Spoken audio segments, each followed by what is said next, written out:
guys, welcome back to Study with Vaishnavi Jha. Here I am with a very new video based on free fall. So let's start. So today we are going to study about concept of free fall and then acceleration due to gravity. We will study what it is and how it is related to free fall, and then after that derivation of acceleration due to gravity. We will derive its formula and its fixed value also. So what is free fall? See, free fall का मतलब क्या होता है? अगर ये object इस height पे है, okay, if it is at this height, so if I leave it, मैंने इसे छोड़ा, ये कहाँ गया? नीचे गया, करेक्ट. अगर मैं इसे ऊपर फेंकती हूँ, ये तभी भी कहाँ जाता है? नीचे ही आता है. तो ऊपर फेंका और ये नीचे आया, और यही होता है फ्री फॉल. ठीक है, कि जब भी कोई ऑब्जेक्ट सिर्फ अर्थ के इन्फ्लुएंस में है, whenever an object falls under the influence of earth, that object is said to be under free fall. ठीक है, वो ऑब्जेक्ट किस में है? फ्री फॉल में है. This is the very brief concept of free fall. बड़ी सिंपल सी छोटी सी ये बात है. अब आती है बात क्या? Under free fall an object does not change its direction. एक ऑब्जेक्ट जो है वो जब भी नीचे आता है, तो वो अपनी डायरेक्शन चेंज नहीं करता. देखो, ये मार्कर नीचे आया, सीधा नीचे आया. ये नीचे आने के लिए इधर उधर डोल कर नहीं आया है, एकदम सीधा नीचे पहुंचा है. तो ये क्या बताता है कि फ्री फॉल में जब भी कोई ऑब्जेक्ट होता है तो वो ऑब्जेक्ट अपनी डायरेक्शन चेंज नहीं करता है, but there is change in velocity. Change in velocity तो होता है, कोई ऑब्जेक्ट जैसे जैसे नीचे जाता है उसकी स्पीड बढ़ती जाती है, उसकी वेलोसिटी बढ़ती जाती है. एंड चेंज, ये जो चेंज आया है वेलोसिटी में, ये किसकी वजह से आया है? Due to gravity, right. ये जो चेंज आया है ये किसके कारण आया है? ये स्पीड इसकी बढ़ रही है नीचे जाने की, ये स्पीड किसके रीजन से बढ़ रही है? ये बढ़ रही है ग्रेविटी की वजह से. ये सारा खिंचाव जो है, ये सारा अट्रैक्शन जो है, this is all of earth, right? It is all due to gravitational force of earth. So ये change in velocity I due to gravity. अब change in velocity को क्या कहते हैं? घूम के जाओ मोशन में and recall the definition of acceleration. What it is? It is rate of change of velocity. क्या होता है acceleration? Rate of change of velocity. तो अगर वेलोसिटी चेंज हो रही है तो हमें इसका मतलब क्या मिल रहा है? एक्सेलरेशन मिल रहा है. और ये जो एक्सेलरेशन हमें मिल रहा है, ये किसके कारण मिल रहा है? ड्यू टू ग्रेविटी मिल रहा है. और यहीं से हमें टर्म मिला क्या? Acceleration due to gravity. Clear? I hope it is clear. मैं एक बार फिर से रिपीट कर दूं. जब भी कोई ऑब्जेक्ट नीचे आता है तो उसकी स्पीड जो है वो चेंज होती है, स्लो से फास्ट होती है. और ये जो चेंज इन वेलोसिटी होता है, ये एक्चुअली में क्या होता है? ये होता है एक्सेलरेशन. और ये चेंज हुआ किसकी वजह से? ग्रेविटी की वजह से. तो जो एक्सेलरेशन है वो ग्रेविटी की वजह से लगा है. That is why acceleration due to gravity. Okay, now this acceleration due to gravity, this acceleration due to gravity, it is represented by G. Represented by what? G, small g, not capital G, okay? Capital G is what? Gravitational constant. This is what? This is acceleration due to gravity.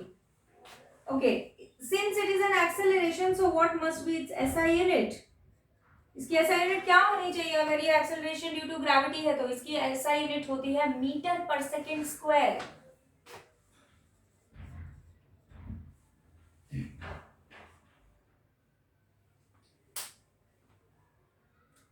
Clear?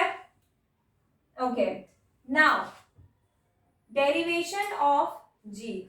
If you want to take screenshot of it, you can take it and then I'll write the derivation.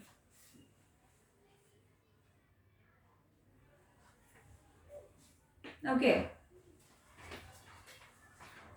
So derivation of g. Okay. Okay, derivation के लिए क्या रहता है ना, derivation के लिए एक चीज बड़ी इंपॉर्टेंट है, आपको आना चाहिए क्या, force of gravitation. Gravitational force पता होगा तभी जी सॉल्व होगा। सो अगर आप लोगों ने मेरा वो वीडियो नहीं देखा है तो आप इसी प्लेलिस्ट में जाइए, क्लास 9 साइंस की प्लेलिस्ट में जाइए और वहां पर ग्रेविटेशनल फोर्स का जो सेकेंड लेक्चर है, फर्स्ट लेक्चर में मैंने टॉपिक्स डिस्कस किए, आप सेकेंड लेक्चर में जाकर देख सकते हैं। वहां पे मैंने ग्रेविटेशनल फोर्स का कॉन्सेप्ट जो है वो समझाया हुआ है। और ये मैं इसलिए कह रही हूँ क्योंकि इसमें हम डेरिवेशन के लिए उस कॉन्सेप्ट को यूज करने वाले हैं। Okay, so let's start. Let us से कोई ऑब्जेक्ट है, ये हमारा है earth. Okay, this is earth and this is the object, this is the object.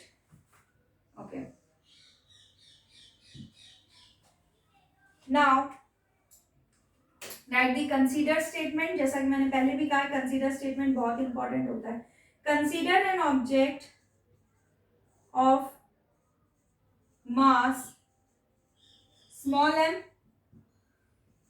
and earth of mass capital M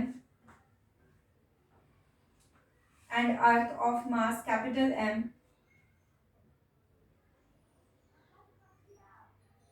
let R be the radius of earth. R be the radius of earth.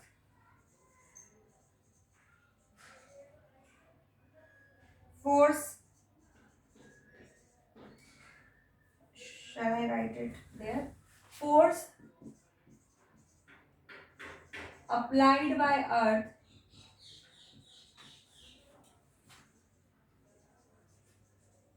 is F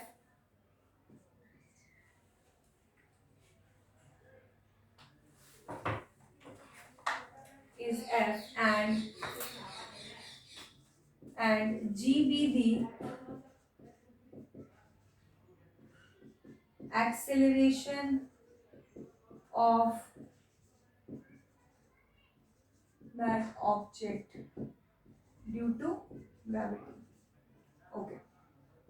So यहाँ हमने सारी quantities के लिए consider statement लिख लिया है। Now we will apply first universal law of gravitation. क्या कहता है universal law of gravitation? F is equal to GMM upon d square. d is what? Distance between the object and the center of the earth. So here what the distance is? It is nothing but radius of the earth. So we can write R. Instead of d we can write R. Okay. Now next, this is the first equation. Now by second law of Newton, or you can say second law of motion given by him.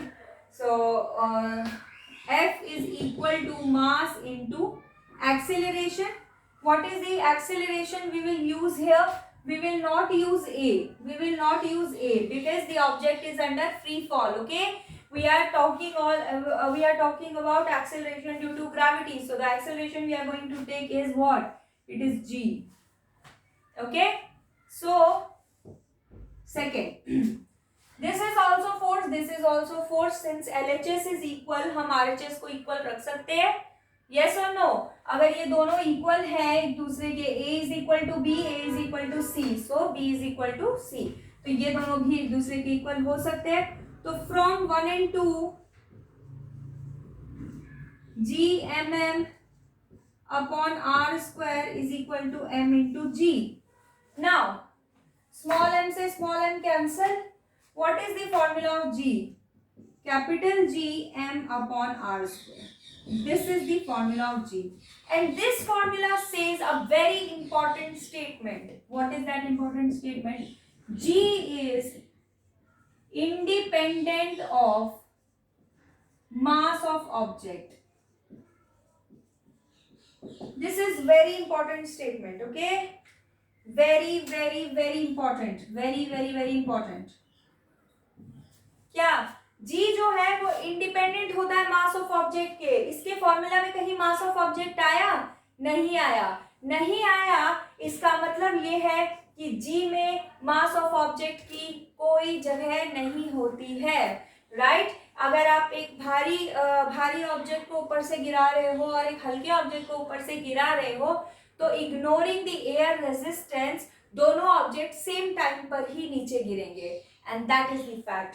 सो गलती ये होती है कि आपको बोला 5 रुपए का सिक्का फेंका, 2 रुपए का सिक्का फेंका, बताओ कौन जल्दी पहुंचेगा? You will say 2 rupee coin because वो हल्का है. या कुछ लोगों का कॉन्सेप्ट होता है कि नहीं नहीं जो भारी है वो तो जल्दी पहुंच जाएगा ना, उसको भार इतना ज्यादा है तो वो फटाक से नीचे पहुंचेगा.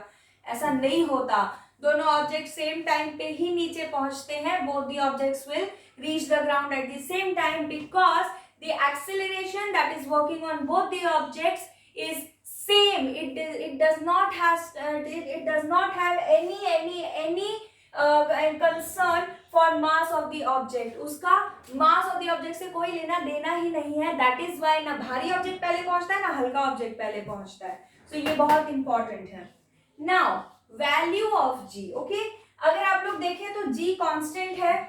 राइट मास ये M कैपिटल किसका मास है? मास ऑफ अर्थ. मास ऑफ अर्थ भी कांस्टेंट है.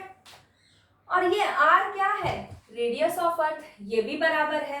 तो जब हम इन सब की वैल्यू रखते हैं यानी 6.67 into 10 to the power -11 into mass of earth is what it is 6400 kg. Sorry 6400 kg कह रही हूँ. 6.4 into 10 to the power 24 kg and radius of earth is what? 6.4 into 10 to the power 6. So square. When you will solve this, जो कि हमने पिछले lecture में solve किया है, मैंने गलती से मतलब जो हमने रैंडम वैल्यूज ली थी वो रैंडम वैल्यूज ऐसी ली कि जो आपका जो वैल्यू आया था जी उसका आंसर आया था 9.7. जो हमने वैल्यूज ली थी वो उसके अकॉर्डिंगली ऑब्जेक्ट जो था उसका मास था 1 kg. आपको फिगर भी शायद याद होगी. उसका मास था 1 kg. तो और अर्थ पे ऐसे ही रखा हुआ था और रेडियस ही हमारा डिस्टेंस था. तो यही क्वांटिटी को हमने सॉल्व किया था. तो अप्रोक्सीमेटली हमारा आंसर 9.7 या 9.8 आया था. तो 9.8 जो हमारे पास आया था वही इसकी कैलकुलेशन है. तो इसको आप जब सॉल्व करेंगे तो अप्रोक्सीमेटली 9.8 मीटर पर सेकेंड स्क्वायर आपका आंसर आएगा, जिसे आप कई बार 10 मीटर पर सेकेंड स्क्वायर लेके भी सॉल्व कर सकते हैं. ठीक है, but it should be mentioned in the question. अगर क्वेश्चन में मेंशन नहीं है तो फिर नहीं कर सकते. वैसे आपको बिना क्वेश्चन में मेंशन किए 9.8 लेके ही सॉल्व करना है. So you can note it down or you can take screenshot of it. We are done with the concept of free fall. We are done with the concept of acceleration due to gravity, and we are also done with the derivation of it. So you can take the screenshot of it.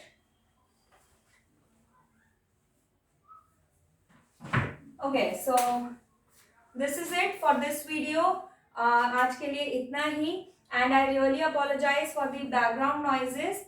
I'll try to make the videos early in the morning so that आप लोगों को इतना background music और ये सब background noise नहीं सुनने को मिलेगा. And yeah, that's it. So अगर आपको ये वीडियो पसंद आया हो, मेरा समझाया समझ आया हो तो मेरे चैनल को लाइक शेयर सब्सक्राइब ज़रूर करें. And do not forget to hit the bell icon. Okay, till then take care. Bye bye.